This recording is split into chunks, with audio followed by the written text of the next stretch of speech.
तो पिछली वीडियो में आपने सेट थ्योरी में सेट्स की डेफिनेशन सेट देखा, आपने टाइप्स ऑफ सेट्स देखे, ठीक है ना। अब हम बात कर रहे हैं ऑपरेशन ऑन सेट्स की। तो ऑपरेशंस में फर्स्ट टाइप का आपके पास ऑपरेशन आता है, it is called union. Union means let suppose हमारे पास टू सेट्स हैं, let A and B two sets, then A union B में क्या होगा, ए यूनियन बी में आप इस तरह से डिफाइन कर सकते हैं, x such that x either belongs to set A और x belongs to set B, यानी एक्स सेट ए में हो या बी में हो, किसी में भी हो, ए यूनियन बी में आएगा। फॉर जैसे कि फॉर एग्जांपल अगर मैं लेता हूँ, let suppose set A equal to 1 2 3 4 and set B equal to मैं ले लेता हूँ 3 4 5 6। तो ए यूनियन बी में आपके पास क्या होगा, ए यूनियन बी में 1 आएगा क्योंकि 1 ए में बिलोंग कर रहा है, 2 भी आएगा, 3 भी आएगा, 4 भी आएगा, 5 भी आएगा और 6 भी आएगा, ठीक है। यानी कि एक्स किसी में भी हो, ए में और बी में जिसमें भी हो, एक्स आपके ए यूनियन बी में आ जाएगा। सेकेंड टाइप का आपके पास ऑपरेशन होता है, it is called intersection. So let suppose again मैं आपको फिर वही बात कहूँगा, ये हमारे पास दो सेट हैं ए एंड बी, ठीक है। तो देन ए इंटरसेक्शन बी क्या होगा, let suppose A set A and B are two sets, then A intersection B is equal to x such that x belongs to A, x A में भी होना चाहिए and x also belongs to set B, x set B में भी होना चाहिए, यानी कि इन टोटल हम कहते हैं इन जनरल कि वो कॉमन होना चाहिए। जैसे फॉर एग्जांपल अगर मैं ऊपर वाला एग्जांपल कंसीडर करता हूँ, ए इंटरसेक्शन बी, तो एक ऐसा एलिमेंट जो कि ए में भी हो बी में भी हो, तो वो एलिमेंट्स कौन से हैं, एक तो 3 है, 3 इधर भी मिल रहा, और एक 4 है और इधर भी मिल रहा है, ठीक है। तो 3 एंड 4 तो हम इन टोटल हम इन जनरल कह देते हैं ऐसे एलिमेंट जो कि कॉमन हो, वो इंटरसेक्शन होगा। पर डेफिनेशन को कहती है कि एक्स बिलोंग ए में भी करना चाहिए एंड एक्स बी में भी बिलोंग करना चाहिए। नाउ मैं कंसीडर करता हूँ third example, third operation difference, difference of set. Again मैं कंसीडर वही करूंगा, let suppose set A and B are subset, suppose कर लेते हैं set A and B are subset, then A minus B क्या होगा, set A minus B is equal to, ठीक है। तो उनको वो डेफिनेशन कुछ इस तरह से, x such that x belongs to A and x does not belongs to set B, clear. यानी कि ए माइनस बी में वो ऐसे एलिमेंट्स आएंगे जो कि ए में हो सेट बी में नहीं हो, यानी कि सेट ए के ऐसे एलिमेंट जो बी में ना हो, वो सारे एलिमेंट्स ए माइनस बी में आ जाएंगे, ठीक है। तो फॉर एग्जांपल ले लेते हैं कि let set A equal to हमारे पास 2 3 4 5 6 7 है and set B equal to मैं ले लेता हूँ 4 5 7। तो ए माइनस बी में क्या होगा, ए माइनस बी में सेट के ऐसे एलिमेंट जो बी में ना हो, two belongs to B, no, so A minus B में होगा। 3 belongs to set B, no, तो 3 भी होगा। 4 belongs to set B, yes, A minus B में नहीं आएगा। 5 also belongs to set B, नहीं आएगा। नेक्स्ट नंबर था 6 का, 6 ए में है बी में नहीं है, 7 ए में है बी में नहीं, तो ए माइनस बी में आए 2 3 6, क्लियर। इन टोटल सेट ए के ऐसे एलिमेंट जो बी में ना हो वो ए माइनस बी में होंगे, ठीक है। अगर मैं बी माइनस ए होता तो डेट मीन सेट बी के ऐसे एलिमेंट जो सेट ए में ना हो। अब नेक्स्ट फोर्थ टाइप का जो सेट्स में ऑपरेशन होता है वो it is equalled complement. Let suppose इसमें मैं मान लेता हूँ कि लेट्स हमारे पास सेट एक है तो वो उसका यूनिवर्सल सेट यू है, ठीक है ना। तो ए माइनस बी, तो कॉम्प्लीमेंट्स क्या होगा, तो मैं कुल मिला के इस तरह से लिख देता हूँ पहले, let U be the universal set set and A, definite सी बात है यूनिवर्सल सेट का हर सेट कोई ना कोई सेट क्या होता है, सबसेट होता है, तो A B any subset of you.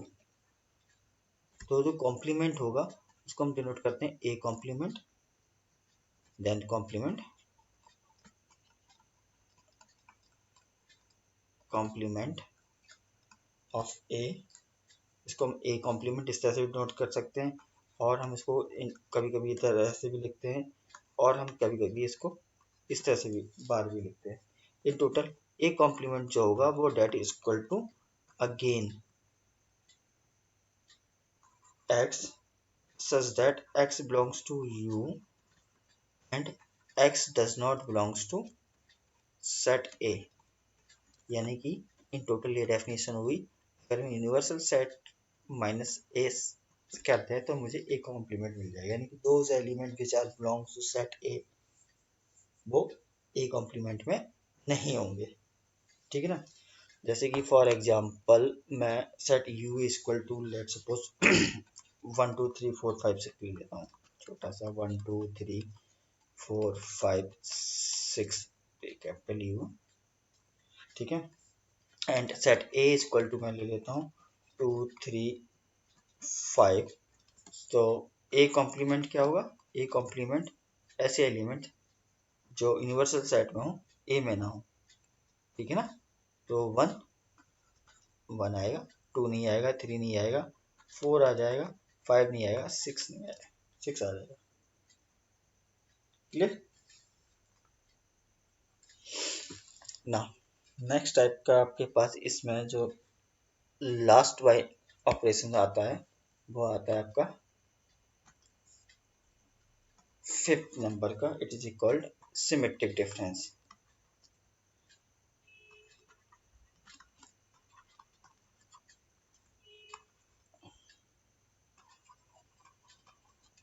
Symmetric difference, तो अगेन लेट सपोज हमारे पास टू सेट्स हैं A and B, let A and B two sets, then A symmetric difference B, A symmetric difference B को हम कुछ इस तरह से नोट करते हैं, ठीक है। इक्वल टू क्या होगा, ए यूनियन बी, हम इनका यूनियन निकालें और फिर डिफरेंस किसके साथ करते हैं, ए इंटरसेक्शन बी के साथ, ठीक है। जैसे कि फॉर एग्जांपल अगर मैं आप लोगों से लेता हूँ इसके लिए, तो लेट्स मैं ए इक्वल टू मान लेता हूँ कि हमारे पास जो सेट है वो 2 3 4 6 लिया था, ठीक है। बी इक्वल टू मैं अगेन 1 2 5 6 ले लेता हूँ, तो A symmetric difference B equal to जो होगा वो ए यूनियन बी, ठीक है। तो ए यूनियन बी आपका क्या मिलेगा, सारे एलिमेंट्स, तो 1 2 3 4 5 6, और इसमें हम माइनस किसको करेंगे, ए इंटरसेक्शन बी, तो हमारे पास ए इंटरसेक्शन बी क्या होगा, जो भी कॉमन एलिमेंट्स हैं, तो कॉमन एलिमेंट्स हमारे पास इसमें जो आते हैं वो कितने हैं, 2 और 6, सो 2 एंड 6, इनका डिफरेंस निकाल लेते हैं। इनका जो डिफरेंस आएगा वो क्या होगा कि ऐसे एलिमेंट जो इधर हैं फर्स्ट और डिफरेंस के बाद मतलब माइनस साइन के बाद वाले में ना हो, ठीक है। सो इनमें से आता 1 1 उधर नहीं है, 2 है इधर, 3 3 4 4 भी नहीं है, 5 भी नहीं है, 6 है, तो it is A symmetric difference B, clear. Question की मैं बात करूं तो क्वेश्चन इसमें जो आए बनते हैं छोटे छोटे क्वेश्चन को इस तरह से कि अगर मैं ऑपरेशंस आप लोगों को दे देता हूँ, ठीक है।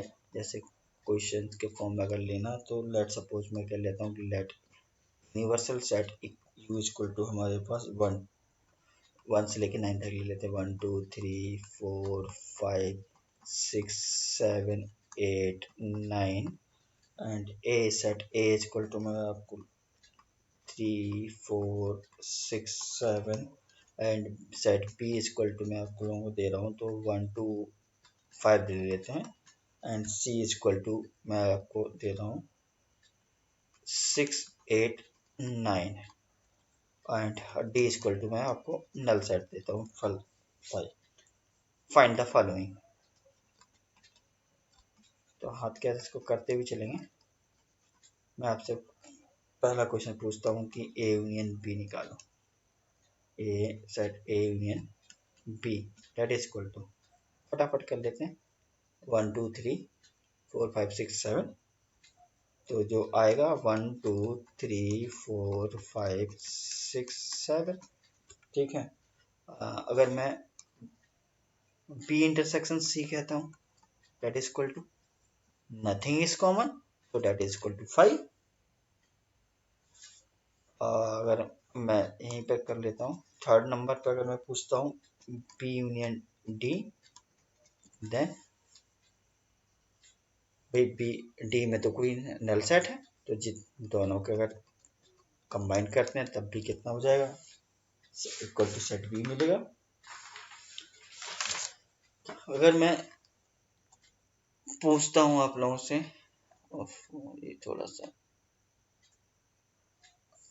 चलो चौथे नंबर में आप लोगों से पूछता हूँ C minus D that is equal to set C में हमारे पास एलिमेंट है 6 8 9 और डी में कितना है 5 यानी वो तो नल सेट है तो सारे जो भी एलिमेंट सी में हो और डी में ना हो मतलब तो ये हुआ डी में तो कोई एलिमेंट नहीं है तो 6 8 9 हो गया। ठीक है क्वेश्चन कुछ इस तरह से भी 5 मार्क पूछ सकते हैं। मैं आपसे पूछूं कि अब सी यूनियन डी का कॉम्प्लीमेंट निकाल दो तो कॉम्प्लीमेंट इक्वल टू कितना होगा यूनिवर्सल सेट माइनस सी यूनियन डी। ठीक है ना क्लियर। तो सी यूनियन डी में कितना आएगा सी और डी में अगर यूनियन करते हैं तो क्योंकि ये नल सेट है तो 6 8 9 तो यूनिवर्सल सेट में आपको जो दिया था वो 1 2 3 1 से लेके 9 तक यानी तो 6 8 9 को छोड़कर सारे के सारे किसमें होंगे इसमें आ जाएंगे। तो डेट इज आंसर क्या बनता है आपका 1 2 3 4 और 6 8 9 को छोड़कर तो 5 भी आ जाएगा 6 नहीं आएगा 7 आ जाएगा 8 नहीं आएगा 9 भी नहीं आएगा तो ये बनेगा क्लियर। अगर लेट सपोज मैं 6 नंबर में आप लोगों से पूछता हूँ कि बी सिमेट्रिक डिफरेंस डी निकाल दो तो अगेन क्या हुआ ये B union D minus B intersection D तो डी हमारे पास नल सेट है सेट यानी कि बी यूनियन डी में क्या आएगा 1 2 5 होंगे जितने भी एलिमेंट्स बी में थे। ठीक है ना नथिंग इज कॉमन क्योंकि नल सेट है डी हमारे पास क्या नल सेट है कोई कॉमन नहीं हुआ तो डेट इज इक्वल टू 5 तो डेट मीन्स हमारे पास कितना आएगा 1 2 5। ठीक है ना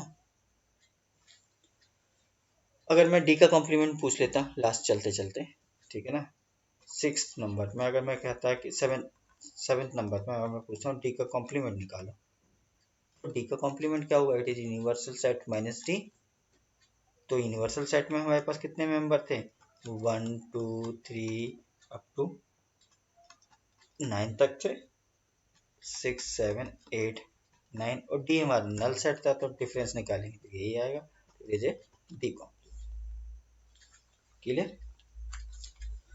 नाउ अब हम बात करते हैं लॉ ऑफ अलजेब्रा की। ठीक है ना सेट्स के लॉस की मैं बात करता हूँ तो नेक्स्ट टॉपिक है आपके लॉज ऑफ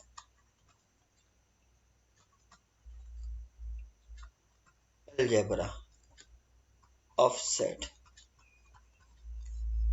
क्लियर। तो एज्यूम कर लेता हूँ यहीं पर कि लेट सपोज हमारे पास let A B C be any कोई भी 3 सेट्स हैं एंड एक यू ले लेते हैं क्योंकि क्या है यूनिवर्सल सेट है बी यूनिवर्सल सेट।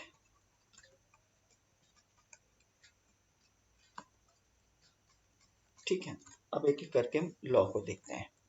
ये एज्यूम कर लिया। ठीक है, तो फर्स्ट लॉ है हमारे पास जिसे कॉल्ड आइडेम्पोटेंट।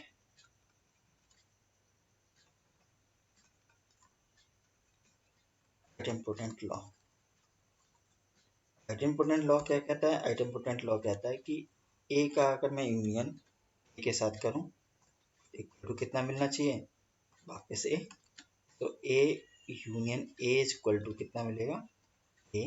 ये फर्स्ट हुआ आइडेम्पोटेंट लॉ। और सेकंड आइडेम्पोटेंट लॉ का अगर मैं ए का इंटरसेक्शन ए के साथ करता हूँ तो वो ए मिलेगा। सेकंड हमारे पास जो लॉ है वो है कॉम्यूटेटिव लॉ। कॉम्यूटेटिव लॉज, जो लॉज हैं इसलिए मैं लॉज आता है। ठीक है, इसमें भी हमारे पास क्या है कि मैं ए का यूनियन बी के साथ करूं या बी का यूनियन ए के साथ करूं। तो पहला एक है ए यूनियन बी करते हैं which is equal to B union A होगी, बात एक ही होगी। दूसरा होगा अगर मैं इंटरसेक्शन निकालता हूं तो which is also equal to B intersection A. Clear. तीसरा लॉ है it is called associative law. Third है हमारे पास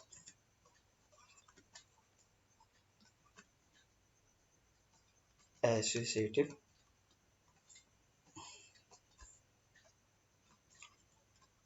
लॉ। एसोसिएटिव लॉज क्या कहते हैं हमारे पास कि फर्स्ट लॉ ये कहता है कि अगर मैं यूनियन निकालता हूँ ए, पहले बी यूनियन सी निकालता हूँ, बी यूनियन सी निकालूं फिर उसका यूनियन ए के साथ करूँ which is equal to A union B पहले निकाल लो और फिर उसका यूनियन सी के साथ करूँ। तो ये फर्स्ट लॉ हो गया। सेकंड लॉ इंटरसेक्शन के साथ जाएगा। ठीक है, तो सेम चीज for the intersection also. Fourth law है हमारे पास it is a distributive law.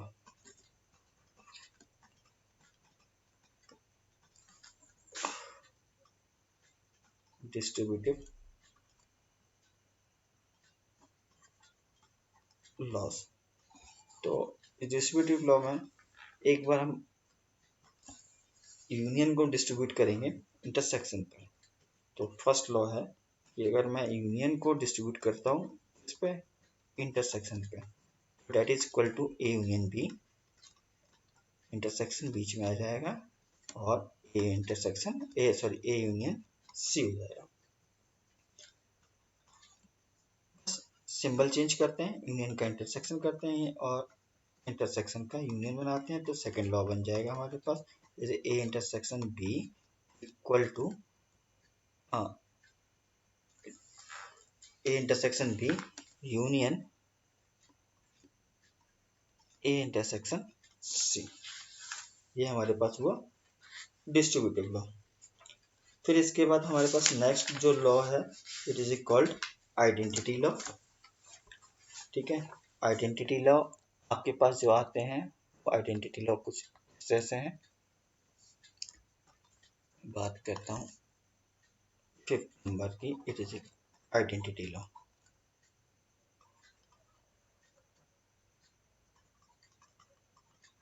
Identity loss, identity loss हैं आपके पास अगर मैं ए का यूनियन नल सेट के साथ करूं, A union with null set that is equal to A मिलेगा, देख ही चुके हैं पहला। दूसरा ए का अगर मैं यूनियन करता हूं किसके साथ? यूनिवर्सल सेट के साथ, तो दैट इज इक्वल टू सारा इक्वल टू यूनिवर्सल सेट होगा। तीसरी, अगर मैं ए का इंटरसेक्शन करता हूँ किसके साथ, फाइव के साथ, नथिंग इज कॉमन, तो फाइव इक्वल टू मुझे नल सेट मिलेगा। और फोर्थ लॉ अगर मैं कहता हूँ कि फोर्थ लॉ जो होगा वो क्या होगा, अगर मैं ए का इंटरसेक्शन करूँ यूनिवर्सल सेट के साथ तो मुझे वापस वही कॉमन एलिमेंट मिलेंगे जो सेट ए में होगा, तो इक्वल टू मुझे क्या, set A, it is equal identity laws. Next law है आपके पास 6 नंबर का, is equal involution law.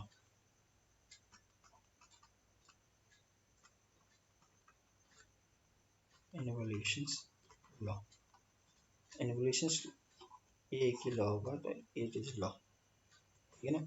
Involution law कहता है कि अगर मैं ए का कॉम्प्लीमेंट निकालूं और फिर इसका कॉम्प्लीमेंट निकाल दूं तो वापस क्या मिलेगा मुझे, सेट ए मिल जाएगा। Compliments law. नेक्स्ट है आपके पास 7th नंबर पे कॉम्प्लीमेंट्स लॉ। कॉम्प्लीमेंट्स लॉज, तो कॉम्प्लीमेंट्स लॉज क्या होंगे, कॉम्प्लीमेंट्स कर लेते हैं, कॉम्प्लीमेंट लॉ लॉज। तो फर्स्ट लॉ है आपका, अगर मैं कॉम्प्लीमेंट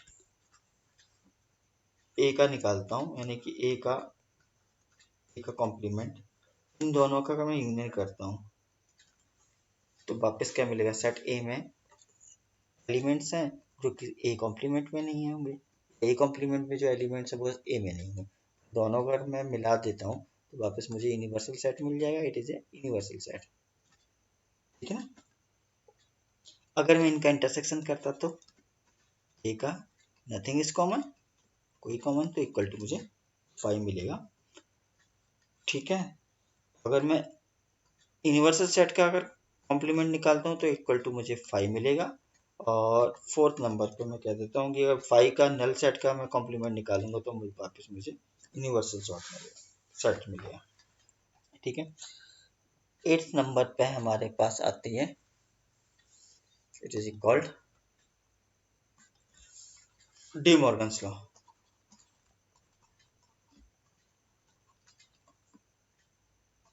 डी मॉर्गन्स लॉ, तो डी मॉर्गन्स लॉ क्या है आपके पास, लेट सपोज पहला जो लॉ है, ए और बी हम दो सेट्स ले सपोज कर लेते हैं, तो ए और बी का अगर मैं यूनियन का कॉम्प्लीमेंट निकालता हूँ, फुल कॉम्प्लीमेंट, तो that is equal to A complement intersection B complement.